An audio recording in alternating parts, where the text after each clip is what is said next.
Vamos a abrir nuestras Biblias en el libro de Isaías. Vamos a leer el capítulo 1 de Isaías, sus primeros 4 versos. Y dicen así: Dios le habló al profeta Isaías, hijo de Amós, y le dio varios mensajes para todos los israelitas que vivían en el reino de Judá. Esto sucedió durante los reinados de Osías, Jotán, Ahaz y Ezequías. Dios le dijo a Isaías: tengo un pleito contra los israelitas, y el cielo y la tierra son mis testigos. El buey y el burro conocen a su dueño y saben que les da de comer, pero a Israel, el pueblo que formé, le falta inteligencia. Se han rebelado contra mí. Todos ellos son pecadores y están llenos de maldad. Se alejaron de mí, que soy el Dios de Israel. Me abandonaron por completo. Padre, bendice tu palabra. Gracias por este tiempo que podemos reunirnos como tus hijos. Hoy te quiero pedir, Señor, que en este texto que hemos leído puedas traer palabra que venga directamente de ti, que pueda hablarlo a cada uno de nosotros y que podamos salir con un corazón cambiado, diferente de este lugar. Bendice la vida de cada persona que ha asistido a la iglesia hoy, a los que nos siguen por las redes, y ponemos este tiempo en tus manos, en el nombre poderoso de Jesús. Amén y amén. Este pasaje de Isaías, de este capítulo 1, pudiese ser el más detallado que encontramos en la Biblia para hablarnos de algo importante, que se llama santidad. La santidad del pueblo de Dios. Nos muestra en su contexto unas descripciones muy importantes. Nos muestra la naturaleza humana que está en una completa rebelión. Y los estudios bíblicos, y cuando vamos a profundidad de los mensajes cristianos, nos revelan que este pueblo de Israel, en los tiempos del profeta Isaías, habían abandonado el camino del Señor y estaban viviendo en el pecado y estaban viviendo en la idolatría. Llámese rebeldía. Se negaron a reconocer la grandeza de Dios. Y espiritualmente parece mentira, pero el profeta le dice que los animales son más inteligentes que ellos, porque dicen: el burro y el buey escuchan la voz de su amo, la reconocen y saben quién es el que le da el alimento, pero el pueblo de Israel no lo hace. Quiere decir que hasta en una comparación un poco grotesca le dicen: los burros son más inteligentes que ustedes. Eso es el pueblo de Dios. No se estaba preparando para un castigo que el Señor les podía enviar por estar empeñados en abandonar la ley de Dios, y estaban provocando su ira. Cuando yo estaba leyendo esta parte de la palabra, me hizo recordar una serie que de niño veía mucho, y quizás de adulto también, que se llamaba El Chavo del Ocho. No sé cuántos de ustedes la vieron. Yo sé que hay mucha gente de la nueva generación que quizás no vieron eso de hace muchos años. Pero el chavito era un desastre, porque le daban una instrucción y él hacía lo que quería, lo hacía con su lógica, él pensaba que era la manera correcta de hacerlo y muchas veces metía la pata, muchas veces lo hacía mal. Y cuando ya lo había embarrado suficiente y le venían a decir: chavo, ¿qué hiciste?, la respuesta que él daba es: bueno, pero no te enojes, decía él. No sé si recuerdan eso. Pero hay algo muy interesante. Cuando el chavito decía: bueno, pero no te enojes, venía don Ramón y le decía: pero no me hagas enojar. ¿Qué tiene que ver eso? Así se llama la palabra de hoy: bueno, pero no te enojes. El pueblo de Israel parecía decirle al Señor: no te enojes. Y el Señor le decía: sí, no me hagan enojar, porque no han seguido la ley, porque no respetan, porque están en idolatría, porque están en rebeldía, están haciendo lo que quieren y han hecho que mi ira se levante. Pero ese pueblo, como el chavo, que parece que no tenía conciencia de lo que estaban haciendo, pues terminaban haciendo lo que le daba la gana. Así que cualquier parecido con la realidad de hoy en día es pura coincidencia, porque nosotros somos Israel, nosotros somos el pueblo de Dios, y muchas veces el Padre habla a través de su palabra de muchas maneras, de muchas cosas. Nosotros Por nuestra condición queremos andar como mejor nos parezca, como mejor nos convenga, por nuestra lógica, como yo creo que deben hacerse las cosas. Y cuando vamos contrario a lo que el Señor ha establecido, pues entonces podemos levantar la ira de Dios en nuestra contra. Así que una de las cosas más importantes que el cristiano tiene que aprender a hacer, y no solamente hacer, vivir, se llama la santidad.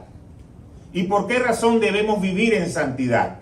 Porque la carne se opone al espíritu. Y en la santidad encuentra un enemigo. La carne se quiere levantar, nuestra lógica se quiere levantar, pero cuando yo vivo en santidad, cuando yo levanto lo espiritual, levanto un enemigo en contra de lo que mi carne quiere hacer. Hay muchos estudios de la palabra que nos enseñan que la santidad es como la luz en medio de las tinieblas. ¿Y saben por qué? Porque las deja en descubierto.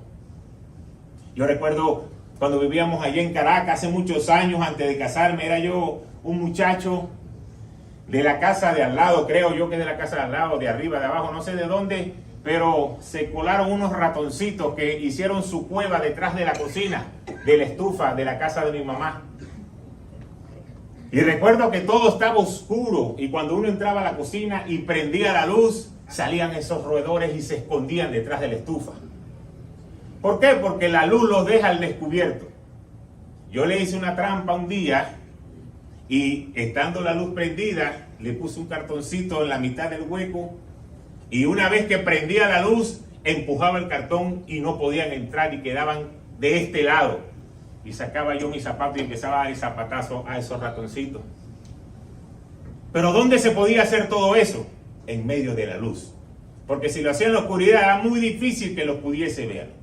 La luz siempre deja en evidencia a la oscuridad.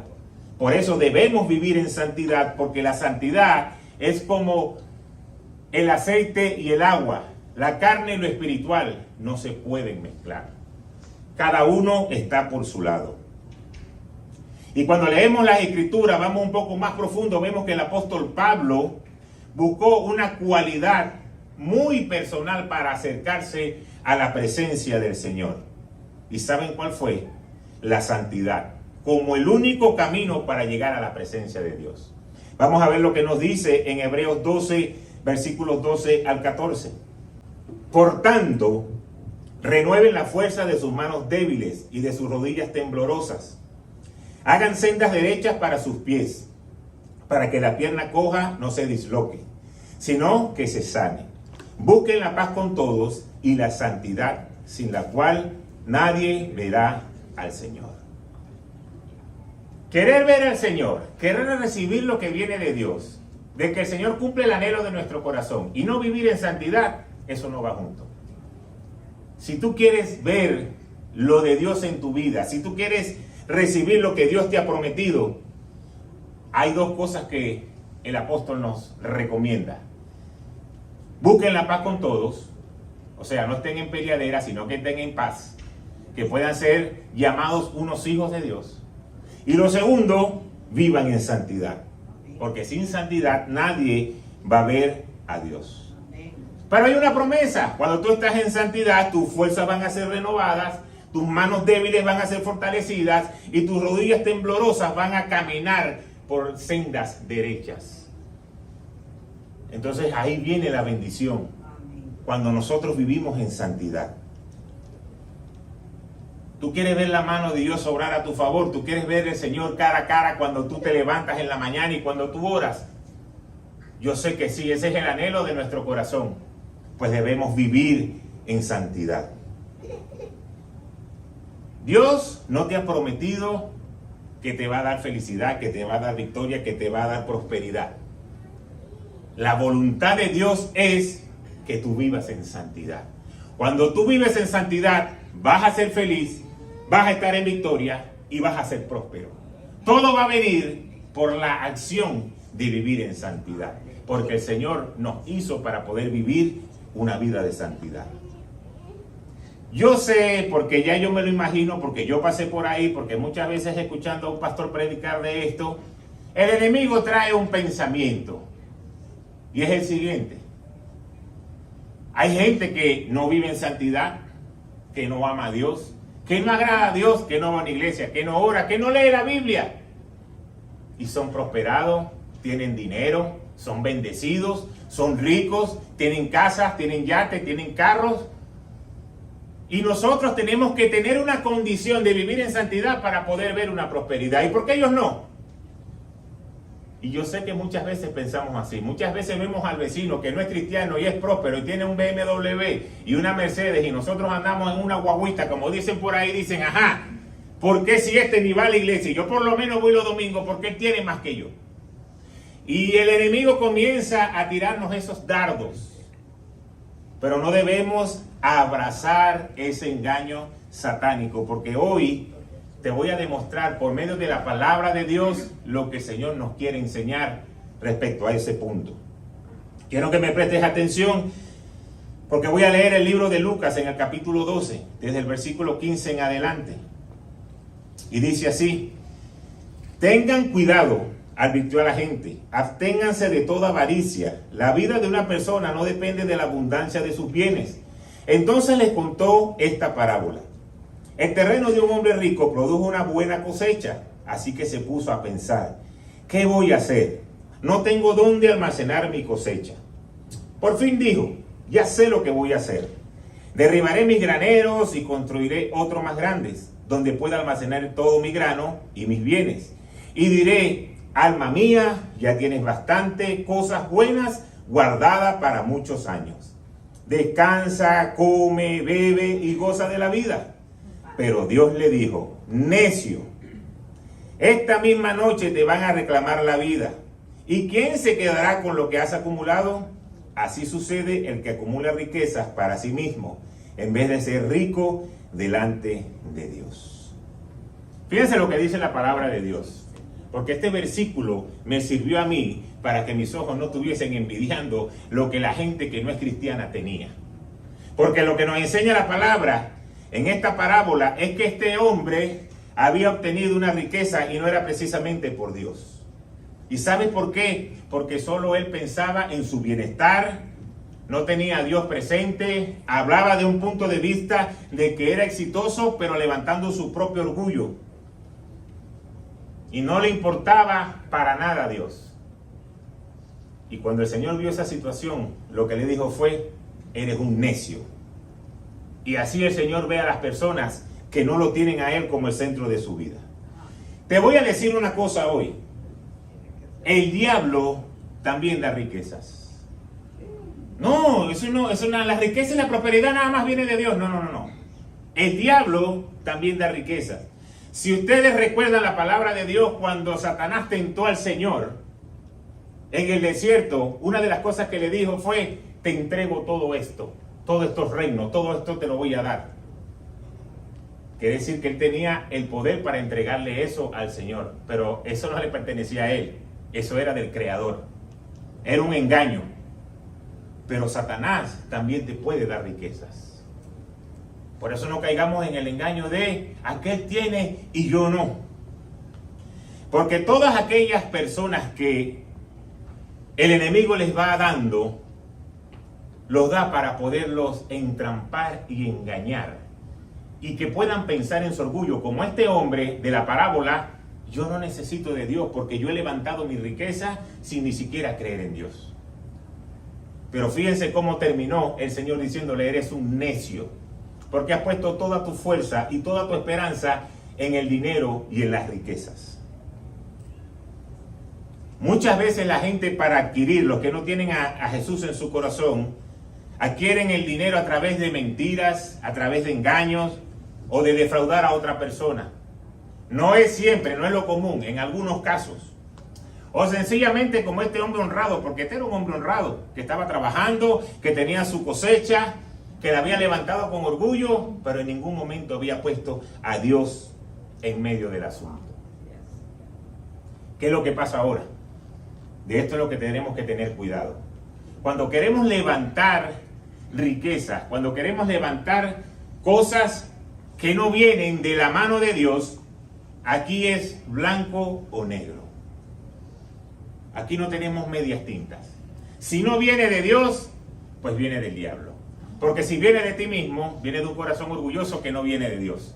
Aquí no podemos decir nada, viene por la mitad. Cuando Satanás se entrega, escúchame bien lo que te estoy diciendo, cuando Satanás se entrega, parece que todo marcha bien, parece que todo va productivo, pero tarde o temprano Satanás viene a cobrar lo que te ha dado. Es diferente al Señor. Cuando el Señor te da, la palabra dice que el Señor te prospera al 100%. Te quiere dar más de lo que te ha dado. Sus misericordias son nuevas cada día. El Señor te quiere dar mucho más, abundantemente, dice la palabra. Pero Satanás no.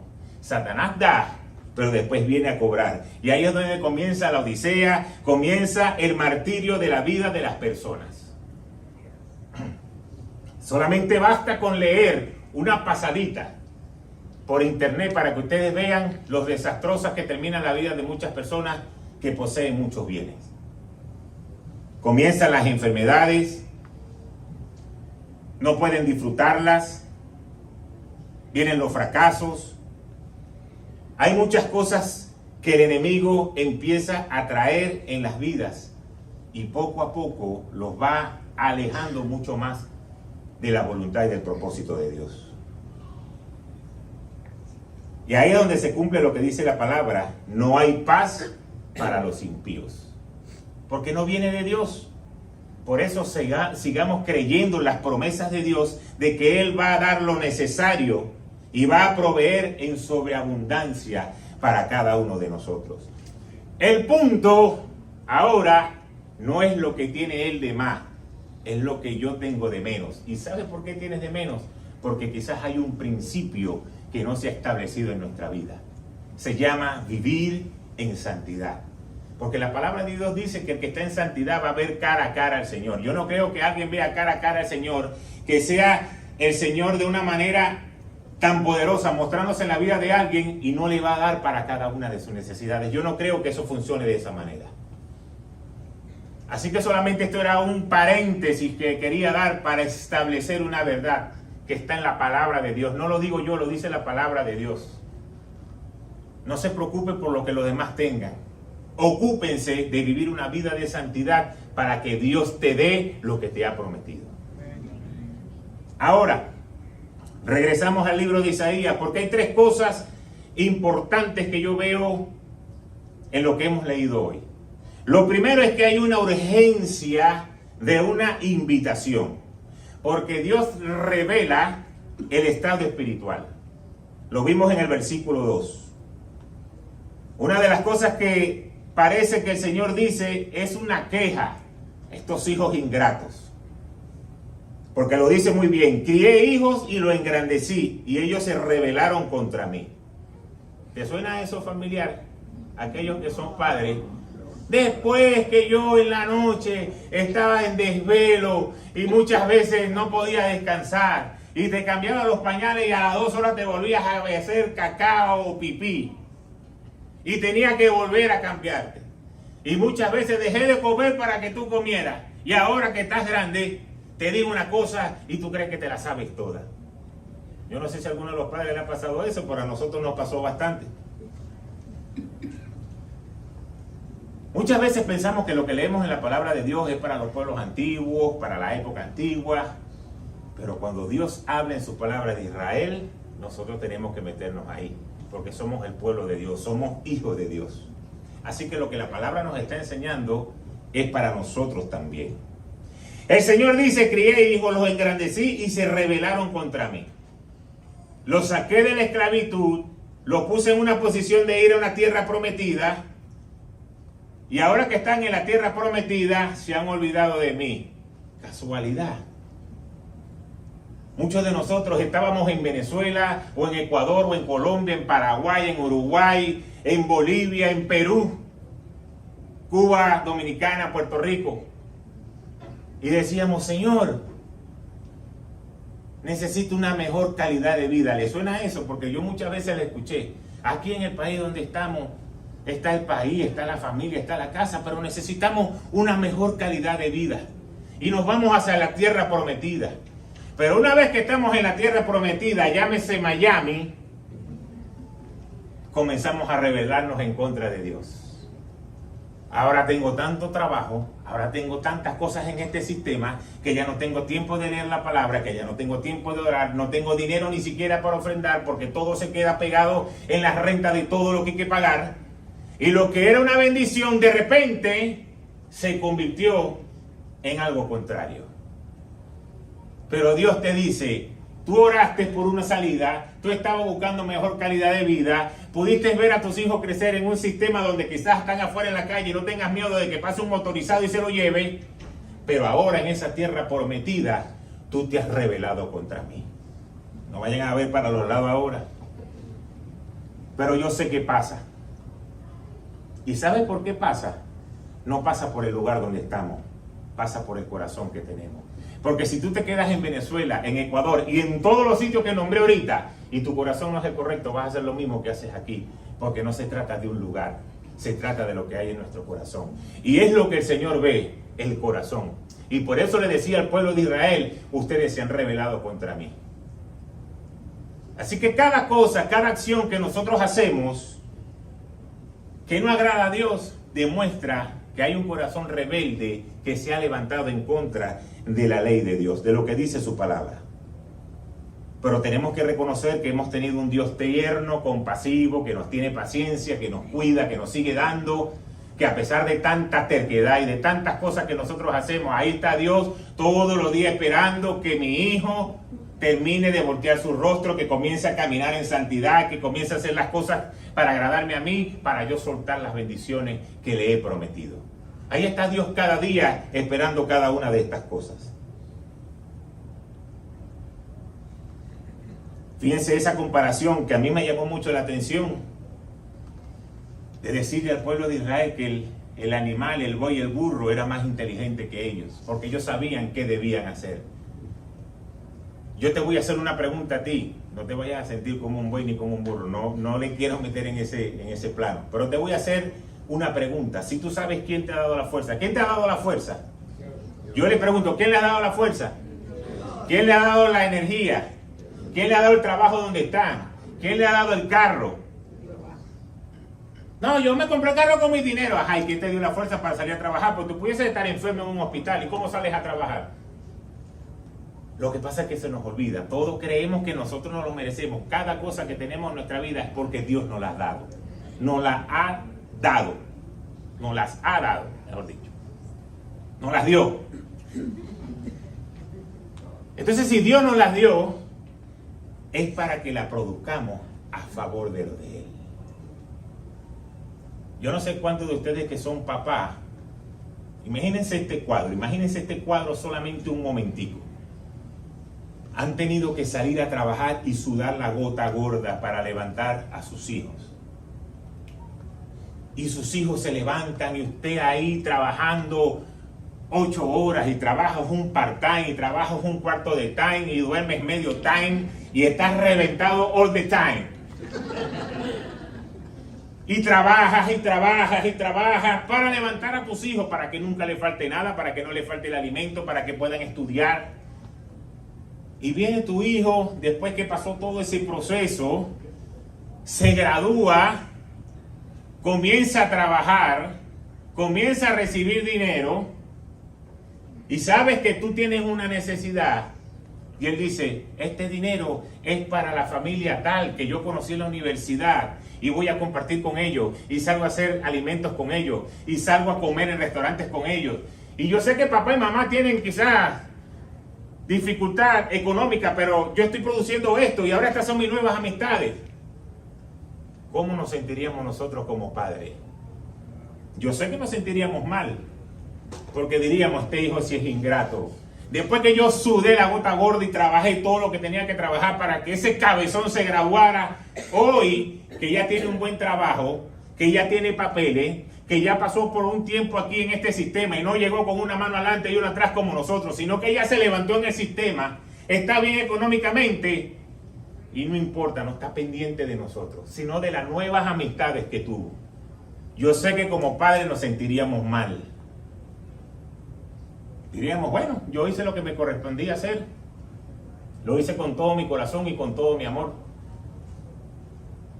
pero nos sentiríamos mal.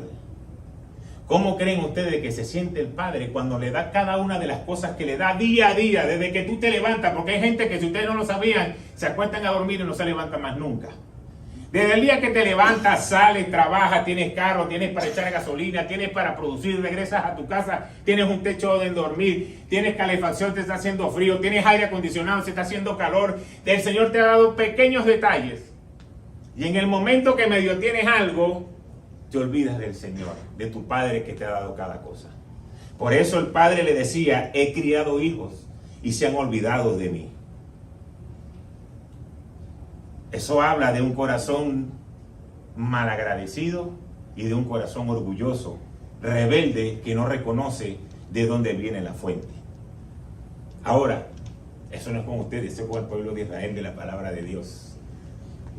En aquellos tiempos, cada quien conoce su verdad y cada quien sabe. Eso me lo está diciendo el Señor a mí, o eso todavía no me ha pasado. Pero vamos a irnos preparando. Este estado espiritual que se encontraba el pueblo necesitaba ser atendido prontamente, con urgencia. Entonces el llamado que el Señor hace es: venid y estemos a cuentas. Vamos a arreglar las cuentas. Y ¿saben lo que el imperativo venid sugiere? No es una recomendación, no es una posibilidad. Es como cuando el Señor dice: sé santo porque yo soy santo. No es una opción, es que tienes que hacerlo. Yo soy santo, tú tienes que ser santo, para que puedas ser prosperado, para que puedas ser bendecido. Entonces cuando el Señor le dice venid, es porque necesitamos ir a la presencia de Dios y estar cara a cara con nuestro Padre. Y es donde veo la segunda invitación importante en este texto. ¿Y sabes cuál es? Que hay una salida para la crisis. Si tenemos una opción. El Señor le dice: venid y estemos a cuenta. Aunque en los versículos previos y hasta ahorita hemos hecho un piso así como que nos están cayendo a látigo puro, y parece como que no hemos hecho nada mal y como que nada bien, y como que todo lo hemos hecho mal, y como que estamos en rebeldía y un corazón que no agrada a Dios. Ahora el Padre le dice: ven, vamos a ponernos a cuentas y vamos a hacerle una especie de una confrontación jurídica, porque estemos a cuentas es una terminología judicial. Me pueden ayudar los abogados, pero estemos a cuentas es una terminología. Aquí vamos a decidir algo. Aquí nos vamos a sentar delante de un juez y vamos a ver cómo resolvemos esto ante el tribunal. Hay que llegar aquí a un acuerdo. Así que vamos a ir delante de la corte y vamos a probar nuestro caso delante del Señor. Pero aquí hay algo muy interesante.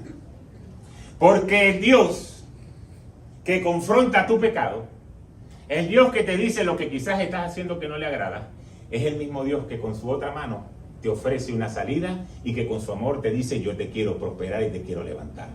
No es que te levanta un juicio y te quedas ahí tirado en el piso. Él te está diciendo: reconoce lo que estás haciendo mal, reconócelo delante del Señor, ya no des más excusas. Y ahora, ven con mi mano de amor, ven que vamos a entrar en cuentas tú y yo. Te está sacando a la luz algo y te estás dando una salida. Ese es nuestro Dios. No hay nadie que no haya ido ante la presencia de Dios y no haya salido rechazado. No hay nadie que haya ido a la presencia de Dios y haya salido rechazado. Cuando tú vas a la presencia de Dios, Dios siempre te recibe.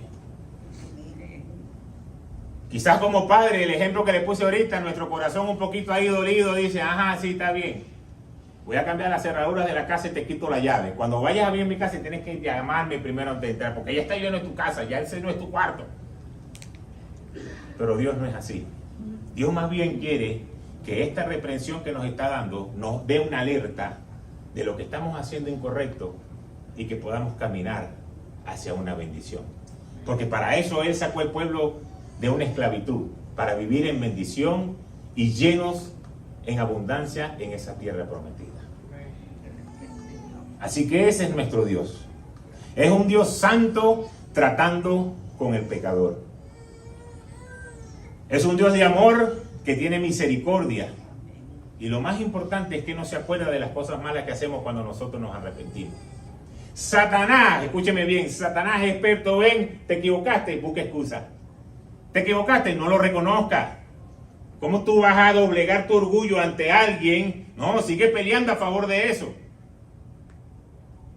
Y comenzamos a vivir y a caminar en una mentira. ¿Saben algo que yo he aprendido de la gente que dice mentira? Que dice tanta mentira que ellos mismos se creen la mentira.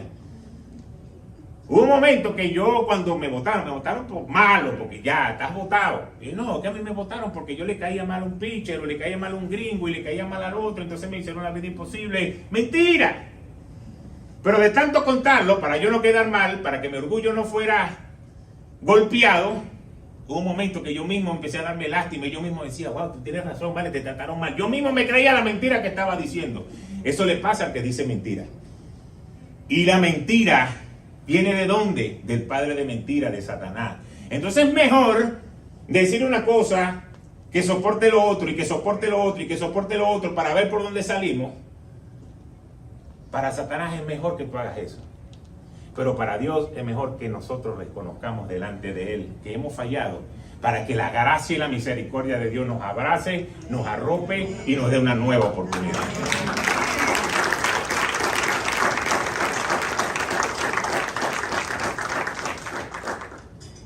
Si no lo has visto de esa manera, pues solamente mira el linaje de donde viene Jesucristo.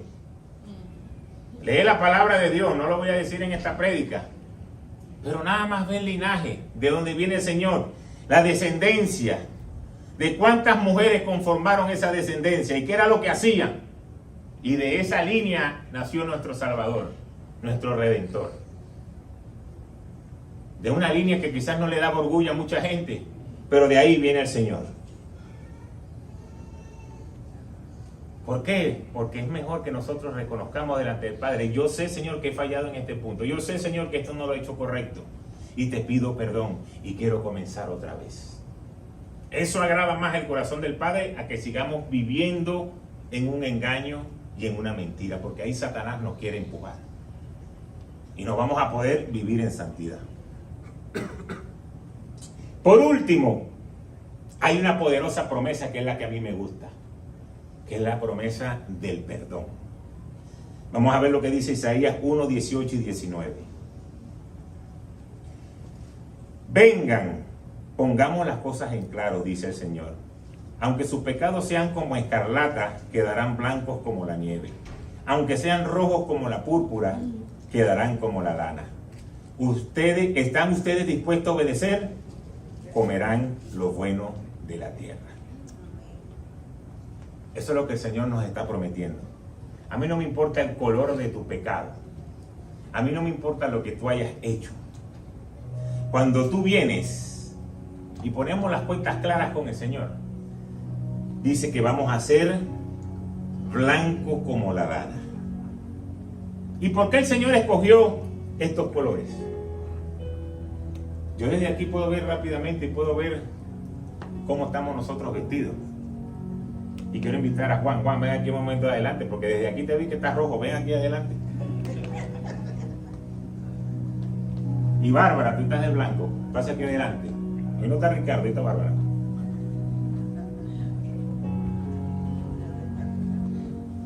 Párate aquí, Juan. Ahí, viendo aquí el público. Y tú te paras aquí atrás. Así estamos nosotros cuando vamos a la presencia de Dios.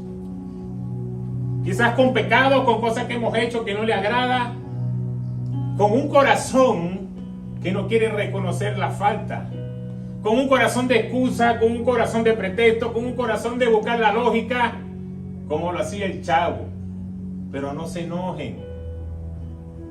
Y el Señor podía ver el color rojo que era marcado por el pecado. Pero después, cuando el hombre se arrepiente y va ante la presencia de Dios, pues Dios le dice, ya no vas a ser más del color rojo, sino que ahora el color blanco es el que va a predominar y va a estar por delante. Y vas a estar blanco como la nieve. Y ahora sí nos vemos nosotros delante de la presencia de Dios. Y obviamente Barbarita es un poquito más bonita que Juan, ¿verdad? Pero cuando llegamos a la presencia del Padre y no nos arrepentimos delante de Él, el pecado nos hace ver de un color escarlata, púrpura, rojo. Pero el Señor nos ha emblanquecido, nos ha perdonado, nos ha dado una nueva esperanza. Y así podemos caminar delante de su presencia. Ahora, el color rojo y el color blanco siempre van a estar en nuestras vidas. En una lucha, la lucha de la carne y la lucha del espíritu. Pero no debe mezclarse entre sí. Cada uno debe estar en su posición. Muchas gracias. Ya se pueden sentar. Un aplauso para los modelos del día de hoy.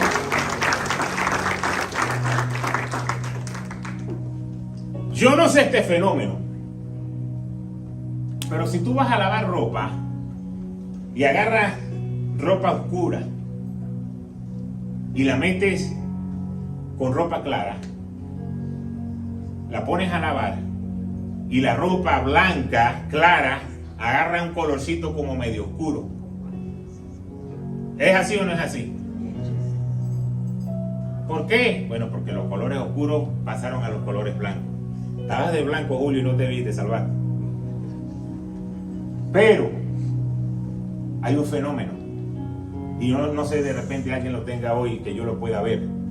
Pero hay camisas que nosotros podemos tener, que de repente la manga es negra o es roja y el pecho es blanco. Y tú la lavas y no se pasa. ¿Por qué? ¿Alguien que me explique ese fenómeno? Porque cuando tú lavas de dos colores diferentes sí se mezcla. Pero cuando lavas la misma camisa que tiene dos colores no se mezcla. ¿Por qué? No sé. Tendremos que estudiar ese caso. Lo voy a investigar y se lo voy a decir en una próxima oportunidad. Por la calidad de la tela me dicen a mí, pero yo también meto a lavar calidad de tela negra y calidad de tela blanca y se mancha, pero en el mismo no se mancha. Pero espiritualmente sí te puedo dar una explicación. Cada cosa tiene que estar en su lugar. Tú eres de carne porque somos de carne, nos levantamos siendo carne. Pero ahora, desde que Jesús mora en nuestro corazón, ahora somos espíritu. Y tenemos que andar en el espíritu. Y no se puede mezclar, está en el mismo ser. Y así como yo no entiendo por qué no se mezclan la ropa, los colores, pues tampoco debemos mezclarnos en nuestro ser, sino que cada cosa tiene que estar en su lugar. Pero la manera predilecta para que eso suceda es vivir en santidad. Porque si no vivimos en santidad, los colores se van a mezclar. ¿Y qué pasa a aquellos que se le ha puesto una ropa blanca, clara, bonita, y de repente se le puso medio manchadita? Ustedes se la ponen, mujeres, vamos a preguntarle sobre todo a las mujeres, porque hay hombres que no le paran pelota y se dicen, esa es la camisa favorita y me gusta la tela, y son capaces de ponérsela. Así que ahí el ejemplo no aplica. Pero las mujeres que son detallistas, que son finas, que quieren verse bonitas, y ven que la parte blanca se manchó con lo negro, esta camisa es para botarla, ya no me la voy a poner más. Entonces, hay una enseñanza. Debemos llenarnos de lo espiritual. Debemos ser llenos de lo de Dios para que podamos vivir en santidad.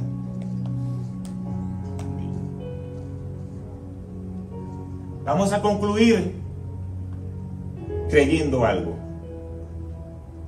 La voluntad de Dios es que seamos santos. Sé santo como yo soy santo.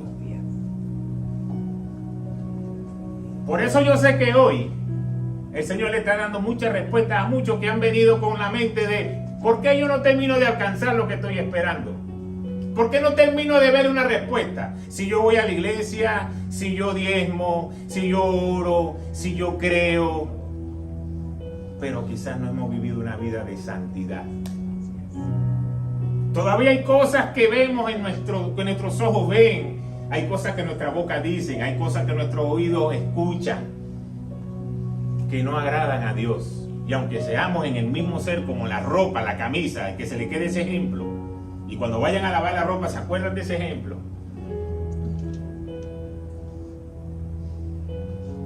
La palabra de Dios dice: sé santo porque yo soy santo. Entonces quizás la santidad no le hemos dado la importancia suficiente. Nos da igual jugar cualquier cosa, nos da igual dejar de ir a la iglesia, nos da igual cualquier palabra que salga de nuestras bocas, nos da igual cualquier cosa. Dios va a dejarte quieto como tú quieras vivir tu vida. Pero vivir en santidad va a hacer que delante de Dios seamos blancos como esa lana. Y que lo que es un pecado evidente, grotesco, que mucha gente lo pueda ver hoy, queda atado debajo de los pies del Señor. Porque te ha dado una nueva oportunidad de que tú brilles con ese color blanco. Y por eso me gusta mucho este versículo que leímos, el 18 y el 19, porque termina diciendo una promesa que quiero que te lleves presente hoy. Dice que aunque seas rojo como la púrpura, aunque hayas fallado, aunque hayas hecho cosas que no le agradan a Dios, Dios te está dando una promesa. Si tú vienes a mí y te arrepientes, quedarás blanco como la lana. Pero Dios te hace una pregunta hoy, y yo como pastor te la voy a hacer, y lo dice en su palabra, versículo 19. Y la pregunta es: ¿están ustedes dispuestos a obedecer? Eso es lo que pregunta el Señor. Y Él mismo da la respuesta. ¿Están dispuestos a obedecer? ¿La respuesta cuál es? Sí. Ok, como estás dispuesto a obedecer, comerán lo bueno de la tierra. No te va a faltar nada, serás bendecido, serás prosperado, tendrás salud, tendrás familia, tendrás negocio, todo lo que emprendas serás bendecido. ¿Dónde está el principio? En obedecer al Señor y vivir en santidad. Así que yo sé que muchas veces el enemigo nos ha señalado y el enemigo nos ha dicho que no valemos, que no tenemos perdón, que hemos hecho cosas incorrectas. Pero Dios te está dando la oportunidad de hoy hacemos un borrón y una nueva cuenta. Y a partir de hoy avanzar y caminar en santidad. Así que creo que hoy es un buen día para que nosotros nos pongamos a cuentas con el Señor. Y que todo pensamiento que no viene de Él se derribe en este día. Y que podamos decir en humildad, con un corazón contrito y humillado: Padre, sé que te he fallado en esto. Sé que por mucho tiempo he hecho esto que no te agrada. Y lo hago porque soy rebelde. Ese pueblo de Dios, el Señor le estaba diciendo lo que estaba haciendo mal. Y en vez de arrepentirse, seguían haciendo lo mismo. Ni siquiera se daban cuenta hacia dónde iban a ir, hacia dónde estaban cursando su futuro. Nada más y nada menos que hacia la ira de Dios. Entonces, si no queremos enojar el corazón de Dios, pues no lo hagamos enojar. Obedezcamos para que podamos comer lo bueno de la tierra.